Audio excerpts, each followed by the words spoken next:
तो राहुल गांधी लंदन पहुंच चुके हैं, जहां से उनकी एक तस्वीर लीक हो गई। यह तस्वीर ऐसी कि जिसे देखकर सवाल उठाए जा रहे हैं, कांग्रेस को जवाब देते नहीं बन रहे। उधर मनीष सिसोदिया को लेकर कांग्रेस में दो फाड़ दिखाई पड़ रहे हैं। पूरी पार्टी कंफ्यूज क्यों है और क्या करें, इस सवाल पर अटक गई।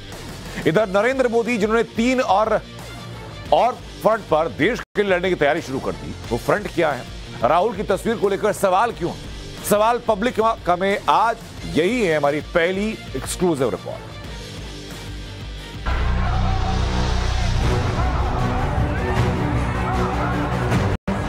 दुनिया याद करे तो मेरे देश को याद करे, मेरे देश के भविष्य को देखें, मेरे देश के लिए दुनिया गर्व से कहें, ये एक देश है जो मानव कल्याण का रास्ता दिखा सकता है।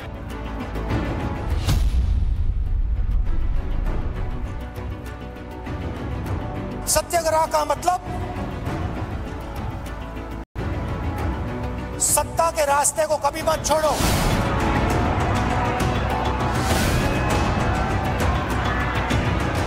दो 2023 के राजनीतिक अखाड़े में मुद्दा शह और मात का नहीं है, घात प्रतिघात का नहीं है, वाद विवाद का नहीं है, बल्कि मुद्दा है सत्ता बनाम सेवा का, मुद्दा है विजन बनाम कंफ्यूजन का।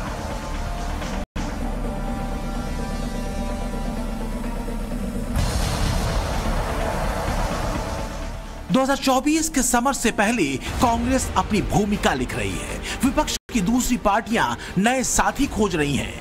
गठबंधन बनेगा या महागठबंधन, माथापच्ची उस पर चल रही है। लेकिन इन सब के बीच दिल्ली की सियासी जमीन से उठी लहर पर कांग्रेस दो धड़ों में बटी दिख रही है। तो सवाल पब्लिक का यही है कि आखिर चुनावी मंच पर पहला दृश्य है क्या? तो पहला दृश्य ये है, दिल्ली के डिप्टी सीएम मनीष सिसोदिया की गिरफ्तारी शराब घोटाला मामले में हुई तो एंटी मोदी सियासी लॉबी खूब एक्टिव हुई। लेकिन असली परीक्षा तो लगता है कांग्रेस के हिस्से में आई है। कहा यह जा रहा है कि कांग्रेस के भीतर सिसोदिया मुद्दे पर आधे इधर हैं, आधे उधर। हाथ कंगन को आरसी नहीं, अशोक गहलोत और अजय माकन के आपस में टकराते बयान सुन लीजिए। कई मनीष सिसोदिया अरेस्ट हो चुके हैं देश के अंदर। आपको उनको मालूम नहीं, वो तो डिप्टी सीएम में मालूम पड़ रहा है। सीबीआई का आतंक है, जुडिशल दबाव में है, इलेक्शन कमीशन दबाव में है। मनीष सिसोदिया से जरा सी भी हमदर्दी रख रहे हैं, उन सभी लोगों से मैं कहना चाहता हूं कि वो इस बात को समझ लें कि ये सीधे के सीधे ओपन एंड शट भ्रष्टाचार का मामला है और ये बहुत बड़ा दिल्ली के अंदर शराब का, लिकर का स्कैम हुआ है। इसको उस तरीके से देखना चाहिए।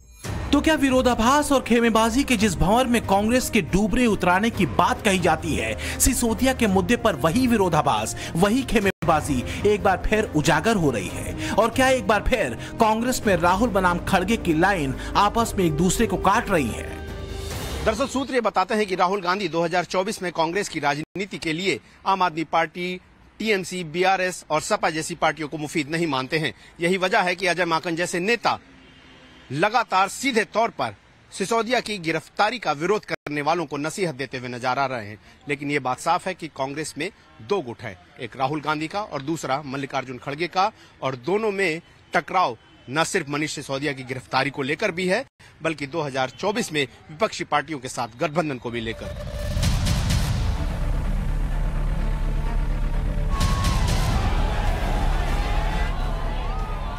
24 की जंग में मोदी की चुनौती विपक्षी एकजुटता या कांग्रेस नहीं, बल्कि ये 3 है। G20 सम्मेलन को पूरी तरह सफल बनाना, 2023 में अल नीनो की चुनौती से भारत को बचाना और भारतीय अर्थव्यवस्था को मजबूत करना। क्योंकि 2023 में अल नीनो के प्रभाव से इस साल बारिश कम होने की आशंका अभी से जताई जा रही है और इसका असर खेती किसानी पर पड़ेगा। प्रोडक्शन कम हुआ तो महंगाई एक बड़ी चुनौती बन सकती है। मोदी का फोकस इस चुनौती पर है। वहीं ताजा सरकारी आंकड़े बताते हैं कि दिसंबर 2022 की तिमाही में भारतीय अर्थव्यवस्था की गति भी स्लो हुई है और ये 4.4% की दर से बढ़ी है, जबकि सितंबर 2022 की तिमाही में जीडीपी दर 6.3% रही थी। मोदी की राजनीति दांव पेच से ज्यादा लाउड एंड क्लियर नीति की है और यही वजह है कि नजर 2024 की चौसर पर चले जा रहे दावों से ज्यादा मॉनसून और दुनिया की मंदी वाले फेज से हिंदुस्तान को बचाने की है। साल 2014 में जब देश ने हमें सेवा करने का अवसर दिया तो भारत का कृषि के लिए बजट, ये आंकड़ा याद रखोगे आप लोग? याद रखोगे? जरा जोर से तो बोलिए, याद रखोगे? देखिए, जब हम आए थे 2014 में सेवा के लिए, आपने मौका दिया था, तब भारत का कृषि बजट 25,000 करोड़ रुपए था। कितना?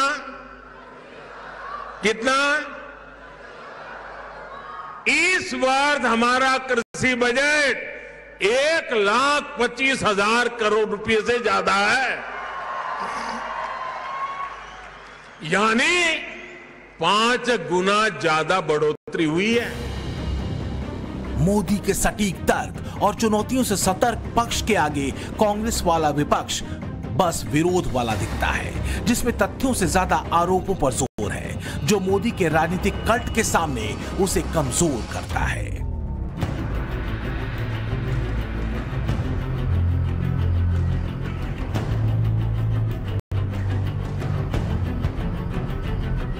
इसमें कोई शक नहीं कि 2024 की फाइनल जंग से पहले छोटे छोटे युद्धों के अध्याय बड़ा संदेश देने वाले हैं। कांग्रेस में परिवारवाद का जवाब पीएम मोदी विकासवाद के कमिटमेंट से देते हैं। कांग्रेसियों के कब्र खुदेगी वाले इश्तेहारी नारों के जवाब में मोदी कहते हैं कमल खिलेगा। नफरत के बाजार वाले जुमले को मोदी का जवाब है सबका साथ सबका विकास। और कांग्रेसी नेताओं के अमर्यादित शब्द बाणों को मोदी विजन इंडिया 2.0 से भेजते हैं।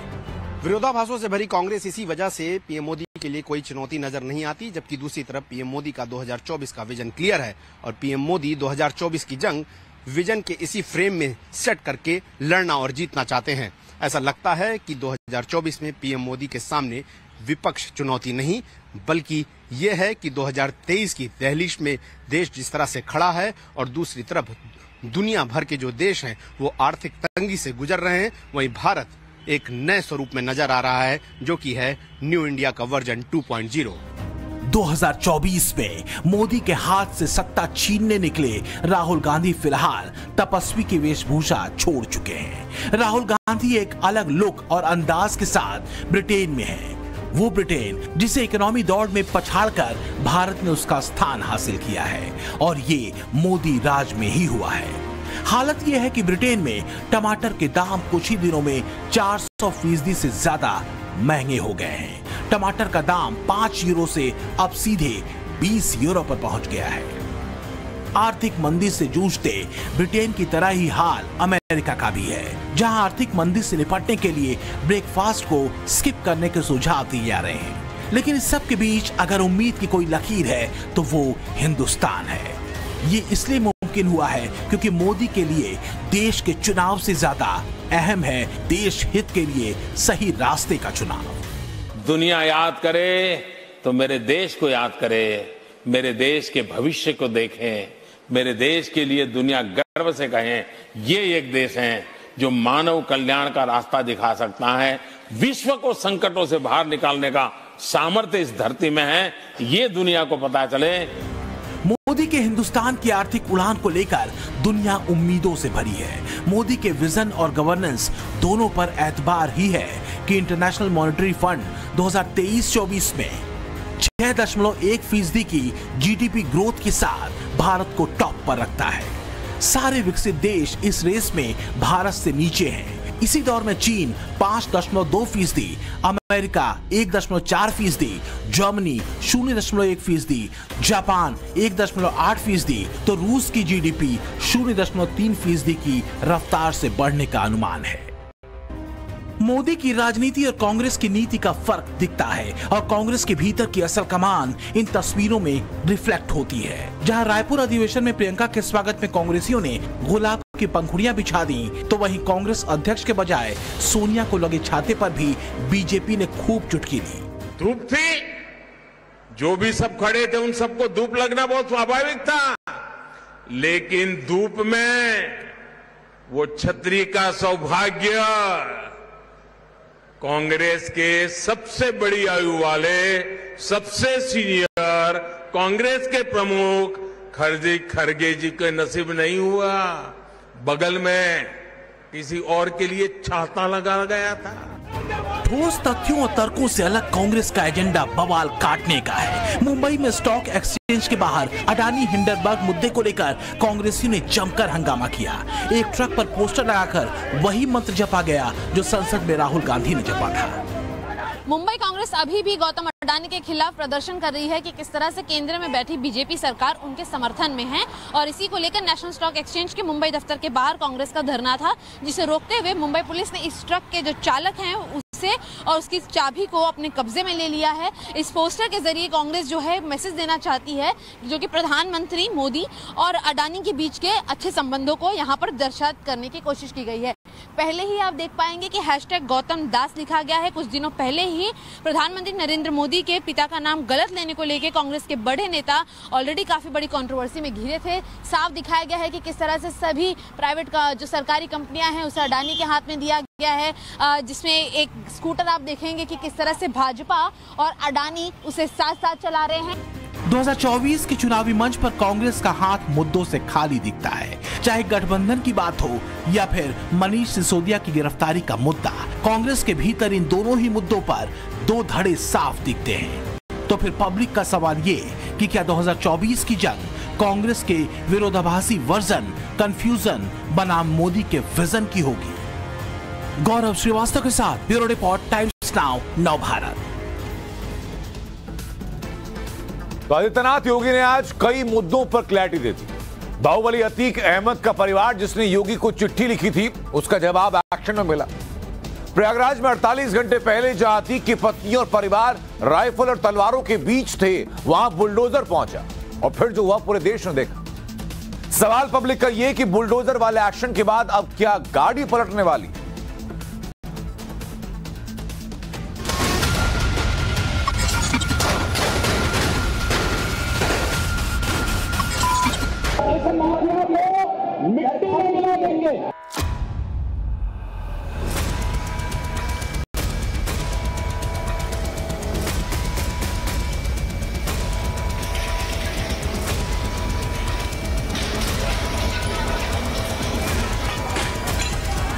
हम लोग संकल्प करते हैं और उन संकल्पों के आधार पर ही हम लोगों ने कार्य प्रारंभ किया।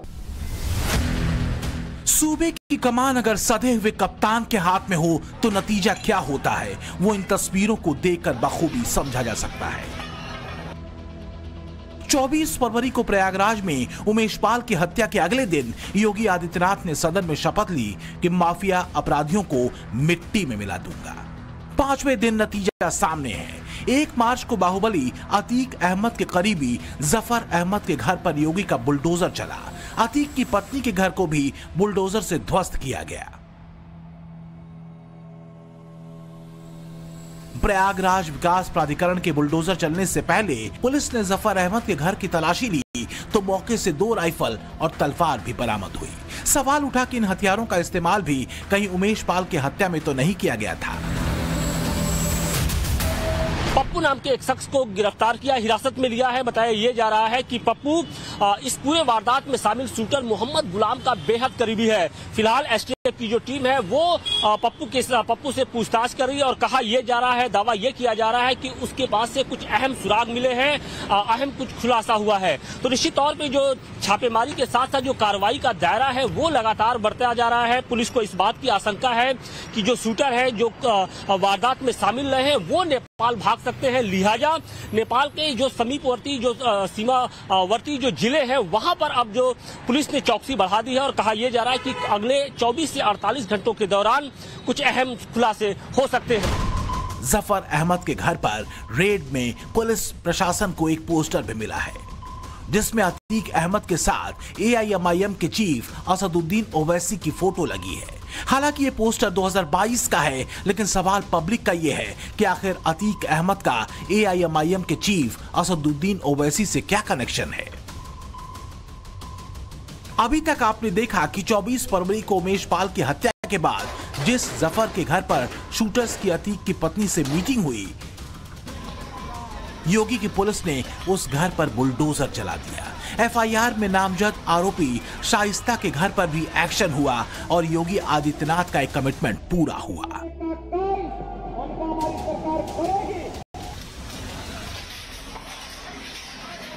वन डिस्ट्रिक्ट वन माफिया, कौन जिला ऐसा नहीं था जिसमें एक नया माफिया न खड़ा हुआ?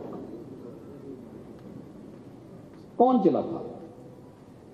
कहीं संगठित अपराध में लिप्त माफिया थे, कहीं खनन माफिया थे, कहीं पशु माफिया थे, कहीं वन माफिया थे, कहीं भू माफिया थे।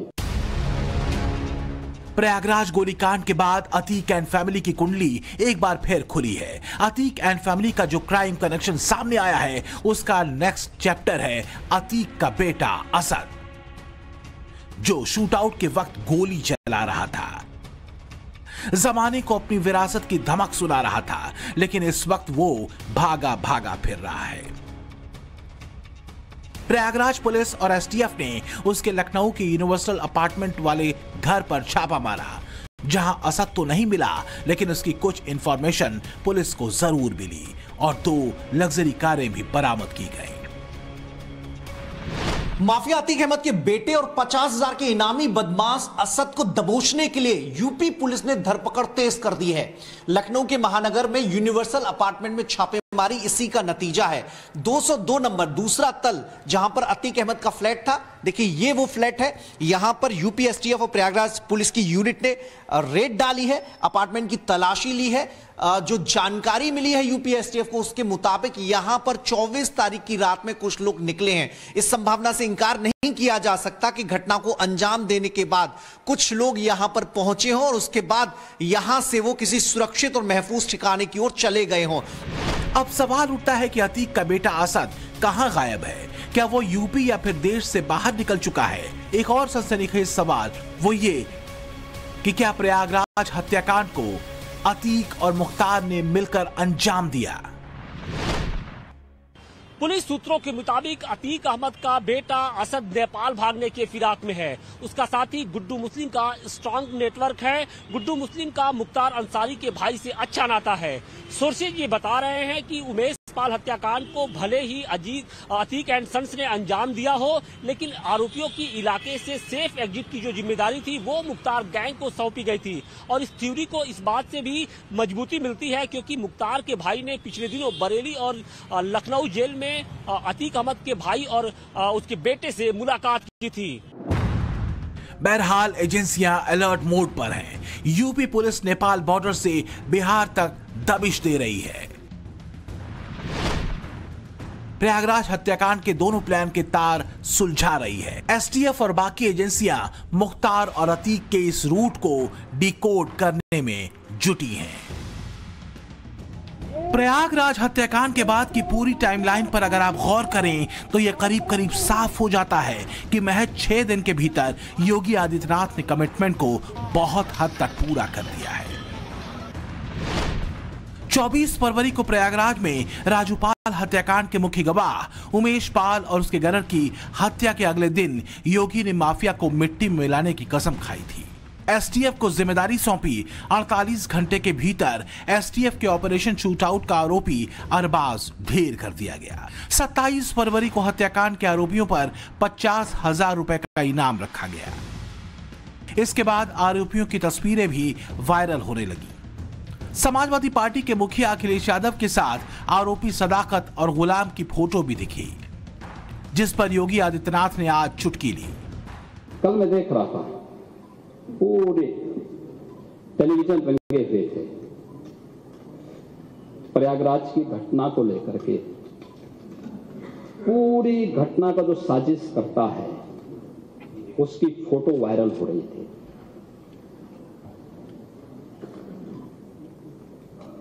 साजिशकर्ता की फोटो वायरल हो रही थी कल, और कोई उससे भाग भी नहीं सकता। लोग कहें कि साहब सोशल मीडिया का जमाना है, लोग कुछ कर लेंगे। अरे हाथ मिला रहे हैं, पीछे आपकी पार्टी का सिंबल लगा हुआ है और तब भी आप उससे मुंह मोड़ने का प्रयास कर रहे हैं।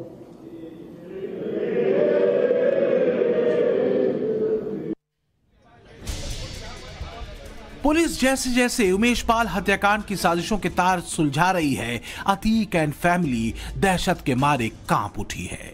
पुलिस के बाद ईडी के एक्शन से अतीक एंड फैमिली के होश भागता है। इसके कुछ और पन्ने पलटेंगे। पहले इस हत्याकांड से जुड़ा एक और चौंकाने वाला खुलासा जान लीजिए। पुलिस सोर्सेस के मुताबिक 24 फरवरी को शूट आउट वाली लोकेशन पर पीली शूट आउट वाली लड़की मोबाइल फोन से वीडियो बना रही थी। पुलिस को उस लड़की की तलाश है। इसकी पड़ताल टाइम्स नाउ नवभारत ने भी की है।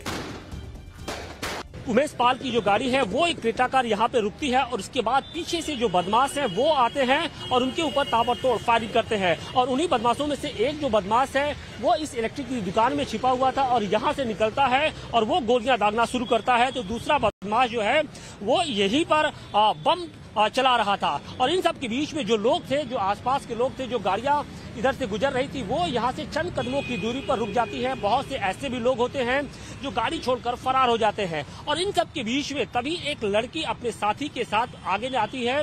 वो पीले रंग का सूट पहनी है, अपने गले में वो आई कार्ड लटकाए है और इन सब के बीच में वो वीडियो बनाना शुरू करती है। और बेखौफ अंदाज में घटना के बमुश्किल से 5 या 10 सेकेंड बाद वो उसने पूरा तसल्ली के साथ इस घटनाक्रम का वीडियो बनाया और उसके बाद वो कार में बैठती है, अर्टिगा कार में, और अपने साथी के साथ आगे बढ़ जाती है। तो देखा आपने, पुलिस एक्शन में है। योगी सरकार पूरी तरह सख्त है। नतीजा सामने है। 3 करोड़ का बंगला मिट्टी में मिल चुका है। अतीक अहमद के छोटे भाई अशरफ की पत्नी रूबी को पुलिस ने हिरासत में ले लिया है, जिसके बाद बाहुबली अतीक के घर खलबली मची है। और अब तो अतीक अहमद को गाड़ी पलटने का डर भी सता रहा है। माफिया अगर कहीं छुपे होंगे, उनके ठिकानों पे उत्तर प्रदेश पुलिस द्वारा दबिश दी जा रही है। इनको पाताल लोक से भी खोज कर लाएंगे कि जहां कहीं जाके छुपे होंगे, इनको वहां से हम खोज कर लाएंगे। और इतना जरूर कहना चाहते हैं, जब ये पकड़े जाएं कहीं तो गाड़ी में बैठते समय ज्यादा हाय तौबा ना करें, नहीं तो ड्राइवर असंतुलित होके, डिस्टर्ब होके कहीं गाड़ी पलट ना जाए। प्रयागराज हत्याकांड में अभी तो महज 2 घरों पर बुलडोजर चले हैं। प्रयागराज प्राधिकरण ने उमेश पाल हत्याकांड में शामिल 40 लोगों की लिस्ट तैयार कर ली है। प्राधिकरण ने इन लोगों के मकान और संपत्तियों के दस्तावेजों की फाइल खंगाली है। हत्याकांड में अतीक की मदद करने वालों के खिलाफ बुलडोजर वाले एक्शन की और तैयारी की जा रही है। सूत्रों की माने तो अगले 2 दिन में इन करीबियों के खिलाफ बड़ा एक्शन होने वाला है। जानकार तो यहां तक बता रहे हैं कि योगी के लॉ एंड ऑर्डर को चुनौती देकर अतीक अहमद ने बड़ी भूल कर दी है और इसकी बानगी दिखने भी लगी है। माफिया की ठसक मिट्टी में मिलने लगी है। करोड़ों के बंगले में रहने वाली फैमिली दर बदर भटकती फिर रही है। प्रयागराज से आशुतोष सिंह और लखनऊ से मनीष यादव के साथ bureau report, times now Navbharat. तो बागेश्वर सरकार अब सरकार बनाए। बिल्कुल सही सुना आप। बागेश्वर सरकार अब एक यात्रा पर निकलने वाले हैं और इस दौरान वो चलेंगे पूरे 121 किलोमीटर, लोगों से मिलेंगे। यहां तक सब ठीक था, लेकिन बाबा लोगों को एक मैसेज भी देंगे। बाबा का प्रभाव मध्य प्रदेश से लेकर उत्तर प्रदेश तक है, बुंदेलखंड से लेकर के अवध तक है। और अब सवाल यह कि क्या बाबा लोगों को मैसेज क्या देने वाले? कांग्रेस और बीजेपी दोनों बेचैन हैं। सीएम से लेकर एक्स सीएम दोनों बाबा से आशीर्वाद मांग रहे हैं। बागेश्वर सरकार किसके साथ है? सवाल पब्लिक का आज यही है।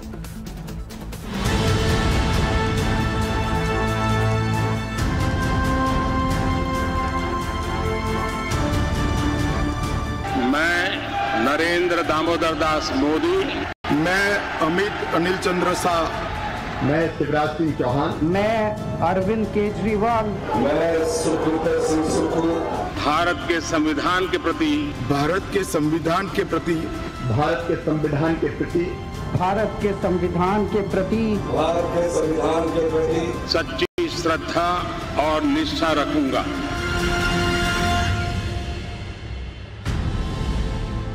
भारत का राष्ट्रीय धर्म पंथ निरपेक्ष संविधान से तय होता है, लेकिन इसी संविधान की दुहाई देकर भारत को हिंदू राष्ट्र बनाने की मुहिम भी चल पड़ी है। इस मुहिम के अगुआ हैं बागेश्वर धाम वाले बाबा।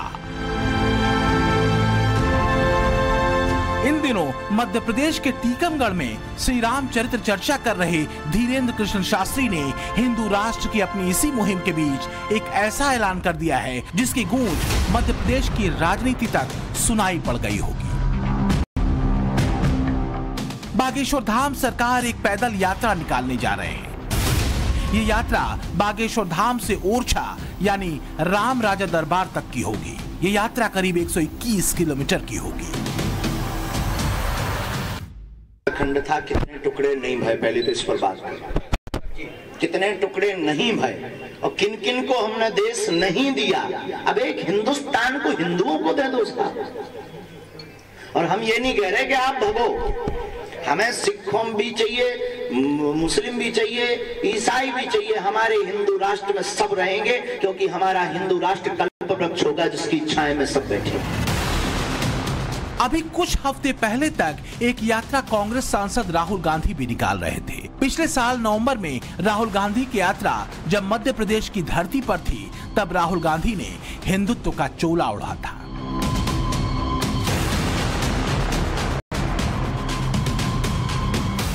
राहुल गांधी ने भारत जोड़ो यात्रा के दौरान ही नर्मदा आरती भी की थी।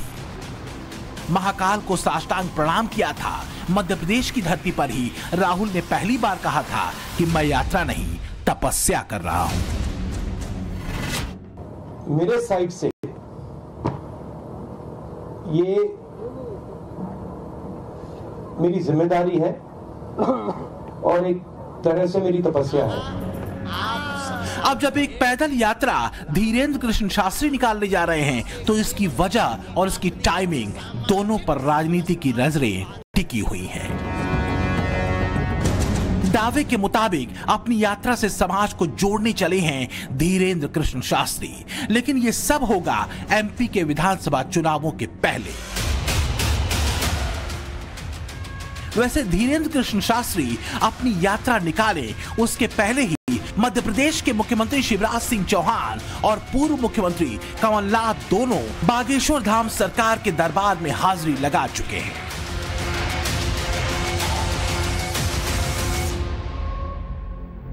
शिवराज सिंह चौहान 18 फरवरी को बागेश्वर धाम में आयोजित 121 कन्या विवाह महोत्सव में शामिल हुए थे। ये कार्यक्रम धार्मिक था, सामाजिक था, नैतिक था, लेकिन इससे जो राजनीतिक संदेश निकला वो राजनीति को पढ़ने वाला हर एक व्यक्ति समझ जाएगा।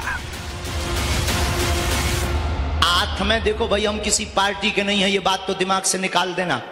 हम बजरंगबली की पार्टी के हैं, लेकिन हमारे बगल में यहाँ के जो मुख्यमंत्री मध्य प्रदेश के विराजमान, अभी हम बैठे बैठे चाय पी रहे थे, चर्चा कर रहे थे, बोले गुरुजी अभी अभी हमने एक ऐसी योजना निकाली है कि हर गरीब बेटी को 1000 रुपया पर महीना दिया जाएगा। हमने तुरंत सबकी तरफ से कह दिया thank you very much my dear. मैंने कहा बहुत अच्छा। और आपने भी कहा कि गुरुजी आप भी कन्या विवाह करवा रहे हो, हम भी पूरे भारत को, आपको सुनकर अच्छा लगेगा, हम इनकी महिमा मंडन नहीं कर रहे हैं, ये ध्यान दीजिएगा। आपने पूरे भारत को एक नई लाइन दी है, कन्या मुख्यमंत्री कन्यादान योजना, जो मध्य प्रदेश से ही प्रारंभ हुई थी पहले नंबर। फिर अन्य प्रदेशों ने इस बात को फॉलो किया था। अब देखो, कोई ऐसा काम करे तो धन्यवाद और आशीर्वाद का पात्र तो है ही है। नबी मैं महाराज जी से कह रहा था, महाराज जी आज महाशिवरात्रि है, शिव और शक्ति, जब तक दोनों मिलकर सशक्त नहीं होते तब तक कल्याण कभी देश का भी नहीं होगा और संसार का भी नहीं होता। बागेश्वर धाम सरकार का आशीर्वाद लेने कमलनाथ तो शिवराज सिंह चौहान से भी पहले पहुंचे थे। धीरेन्द्र कृष्ण शास्त्री से मिलकर कमलनाथ ने कहा था कि मैं हनुमान जी की शरण में आया था ताकि मध्य प्रदेश का भला हो। मैं हनुमान जी के दर्शन करने, प्रार्थना करने आया था कि मध्य प्रदेश का भविष्य सुरक्षित रहे। आज मध्य प्रदेश में जो चुनौतियां हैं, इन चुनौतियों का सामना हम सब मिलके करें। महाराज जी ने क्या आशीर्वाद दिया? कमलनाथ जी, महाराज जी ने क्या आशीर्वाद दिया है? महाराज जी ने आशीर्वाद मुझे आवश्यक दिया और वो सबको आशीर्वाद देते। धीरेन्द्र कृष्ण शास्त्री की गतिविधियों से एमपी की राजनीति प्रभावित होती दिख रही है, लेकिन उनका हिंदू राष्ट्र का मुद्दा ऐसा है जिसका असर पूरे देश में हो सकता है। जब धीरेन्द्र कृष्ण शास्त्री हिंदू राष्ट्र की मुहिम चला रहे हैं, तब बीजेपी की राजनीति में हिंदू राष्ट्र की मांग तो नहीं है, लेकिन भारत की संस्कृति सनातन है, ये राष्ट्र सनातन है। ये बात तो उत्तर प्रदेश के मुख्यमंत्री योगी आदित्यनाथ भी कहने से संकोच नहीं करते। योगी जी, आपने हाल ही में एक स्टेटमेंट दिया था और आपने कहा था कि सनातन धर्म ही राष्ट्रीय धर्म है। मैं फिर बोलता हूं इस बात को, मैं बार बार बोलूंगा इसको, सनातन धर्म ही राष्ट्रीय धर्म है। तो इससे बाकी धर्मों का क्या होगा? हमने किसी का विरोध तो नहीं किया ना। तो राष्ट्रीय धर्म एक होगा तो दूसरे धर्म क्या कहलाएंगे? सनातन धर्म ही एकमात्र ऐसा धर्म है जो सबको जोड़ने की सामर्थ्य रखता है। अयम निज परोवेति गणना लघु चेतसाम उदार चरितानाम तो सुधैव कुटुंबकम। इसके अलावा सनातन धर्म के अलावा कोई और नहीं बोल सकता। सनातन पर योगी आदित्यनाथ जो कह रहे हैं वैसा ही तो भारत का सुप्रीम कोर्ट भी कहता है। हिंदुत्व जीवन पद्धति है। सुप्रीम कोर्ट ने 2-2 बार अपने फैसलों में ये बात कही है। इसलिए 80% हिंदुओं के देश को हिंदू राष्ट्र घोषित करने की मांग करने वाले धीरेन्द्र कृष्ण शास्त्री खुद पर सेकुलरवादियों के हमले के बावजूद समर्थन पा रहे हैं। धीरेन्द्र कृष्ण शास्त्री महाराज जी के शिष्य हैं, कृपा पात्र हैं। महाराज अब उस भगवान के अनुग्रह से व्यक्ति को जो सूक्ष्म जगत है, जो अदृष्ट है, उसका भी उसकी अनुभूति होती है। और लेकिन ये विशुद्ध रूप से गुरु कृपा और भगवत कृपा से होता है। और धीरेन्द्र कृष्ण शास्त्री जी एक गुरु की कृपा, भगवत कृपा के कारण से बालाजी महाराज जी की कृपा होती। अब जब धीरेन्द्र कृष्ण शास्त्री पैदल यात्रा निकालेंगे तब सवाल पब्लिक का है कि एमपी में फिर कमल खिलेगा या कमलनाथ आएंगे? क्या ये बागेश्वर धाम सरकार तय करेंगे? क्या यात्रा से हिंदू राष्ट्र को लेकर धीरेन्द्र कृष्ण शास्त्री की मुहिम अपने दूसरे चरण में पहुंचेगी? और क्या सनातन की धर्म ध्वजा और पंथ निरपेक्ष संविधान 2 अलग-अलग रास्ते हैं या एक ही हैं? हम भारत के लोगों को ये बताना चाहते हैं, एक बालाजी की कृपा से छोटे से गांव में पैदा हुआ एक छोटा सा आदमी पूरी दुनिया के धर्म विरोधियों को अगर हिला सकता है तो तुम अपने संकटों को नहीं हिला सकते। Bureau report, times now, Navbharat. हमारा प्रण है, हम हिंदुओं को जगाकर रहेंगे। सुनी होगी, कलयुग में एक और शास्त्रार्थ होने वाला है और ये शास्त्रार्थ देवबंद में हो उसकी मांग है। इसमें एक तरफ ओम और अल्लाह को कहने वाले मौलाना मदनी होंगे तो दूसरी तरफ 1000 संतों के साथ स्वामी जी पहुंच रहे हैं। फिलहाल पुलिस बीच में आ गई है। पुलिस अधिकारियों के हाथ पांव फूले हैं क्योंकि कहा जा रहा है कि शास्त्रार्थ तो होकर रहेगा। सवाल पब्लिक का यह कि शास्त्रार्थ में जीतेगा कौन? देवबंद वाले मौलाना मदनी कहां है और शास्त्रार्थ से मौलाना मदनी भाग क्यों रहे?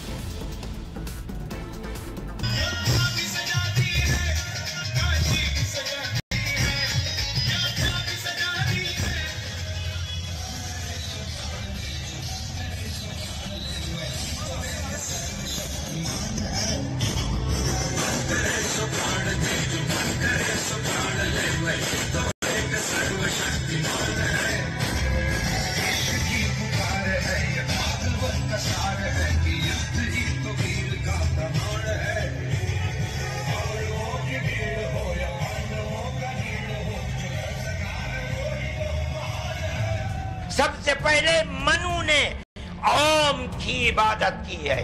ओम एक है, अल्लाह एक है।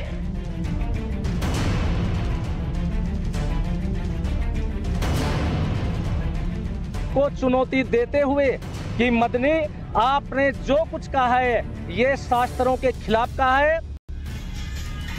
ये स्वामी की प्रचंड सेना है जो अखंड इरादों के साथ देवबंद की तरफ जा रहे हैं। ये जोश, ये जुनून जितनी तेजी से आगे बढ़ रहा है, उतना ही अरशद मदनी का दिल धक धक कर रहा है, क्योंकि माइक के सामने लाउड स्पीकर लगाकर मदनी ने जो अल्लाह और ओम वाली थ्योरी दी, उस पर मदनी का सच से सामना होगा।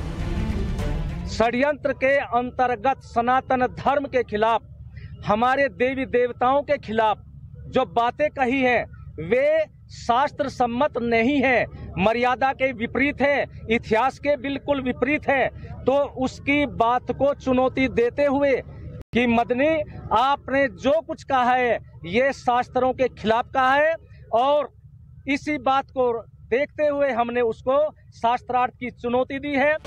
ये सामवेद है जो आपको सार्वभौमिक सत्य को समझने में सक्षम बनाता है। यह अथर्ववेद जिसमें चिकित्सा पद्धतियों का वर्णन है। अरशद मदनी से हमारा कोई व्यक्तिगत द्वेष नहीं है, हमारा उनसे कोई मनमुटाव नहीं है। हम तो केवल उसकी जो विचारधारा है उस विचारधारा के खिलाफ है। हमें उसकी विचारधारा के खिलाफ ही शास्त्रार्थ करना है।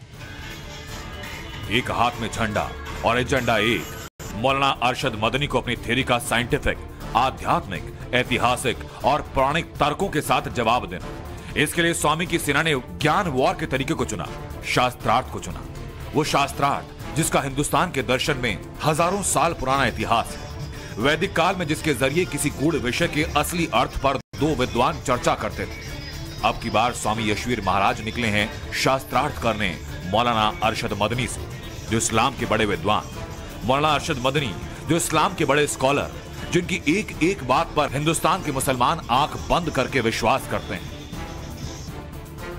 मौलाना अरशद मदनी को शास्त्रार्थ के जरिए दो दो हाथ करने की चुनौती देने वाले स्वामी का परिचय आपको देंगे, लेकिन उससे पहले आप मौलाना मदनी के अल्लाह और ओम वाली थ्योरी को सुनिए, जो उन्होंने 12 फरवरी को दिल्ली के रामलीला मैदान के मंच से दी थी। कि सबसे पहले ला इलाहा इल्लल्लाह की आवाज हिंदुस्तान की धरती पर उतरी है, यहां से पैदा हुई है। सबसे पहले मनु ने ओम की इबादत की है। ओम एक है, अल्लाह एक है, उसका कोई शरीक नहीं है। फिर ये चीज चलती रही। ये आदम और ओम का यही अकीदा था। जिस मंच से मौलाना मदनी अल्लाह और ओम वाली थ्योरी दे रहे थे, उस मंच पर कई धर्मगुरु मौजूद थे, लेकिन मदनी साहब के इस बयान से स्टेज पर मौजूद कई धर्मगुरु इतने नाराज हुए कि उन्होंने तत्काल मंच से उतर जाना बेहतर समझा। इन्हीं में से एक थे जैन आचार्य लोकेश मुनि। लोकेश मुनि ने न सिर्फ मंच छोड़ा, बल्कि फौरन बाद अल्लाह और ओम वाली थ्योरी को लेकर मौलाना मदनी को शास्त्रार्थ की चुनौती दी। और आज 17 दिन बीत चुके हैं, अब तक मदनी साहब ने उनके शास्त्रार्थ की न्योते पर कोई जवाब नहीं दिया। मैं कदापि इस बात से सहमत नहीं हो सकता कि उस समय न राम थे न शिव थे, और एक अल्लाह के द्वारा जो है सब कुछ, आदम के द्वारा सब कुछ निकला है।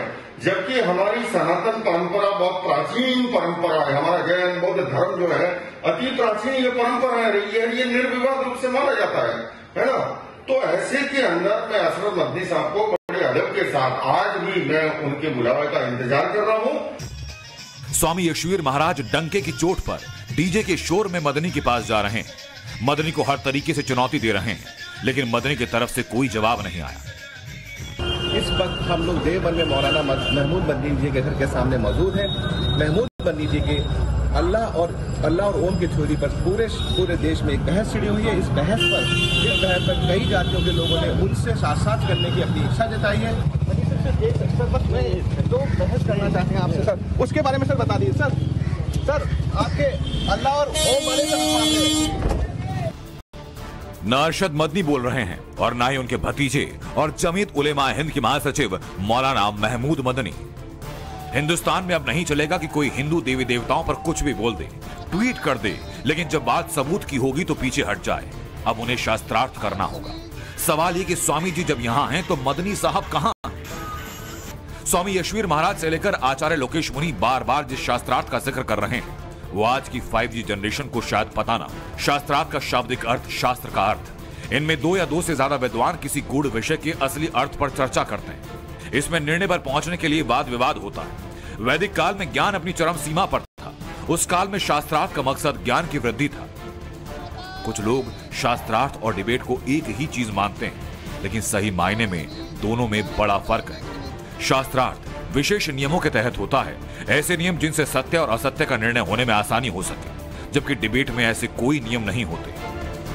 ये शास्त्रार्थ का अर्थ कोई लड़ाई झगड़ा नहीं होता। ये तो हमारी प्राचीन परंपरा रही है कि जब किसी बात पर मतभेद हो जाए तो दो व्यक्ति या दो समुदाय बैठ करके शास्त्रार्थ के द्वारा जो है उस बात को स्पष्ट करते हैं। आचार्य लोकेश मुनि तो दिल्ली से मौलाना अरशद मदनी को शास्त्रार्थ की चुनौती दे रहे हैं, लेकिन स्वामी यशवीर महाराज शास्त्रार्थ के लिए अपनी पूरी सेना के साथ उस देवबंद की तरफ बढ़ रहे हैं जिस जगह की विचारधारा को देवबंदी कहा जाता है, जिनके लिए अल्लाह से बढ़कर कुछ नहीं।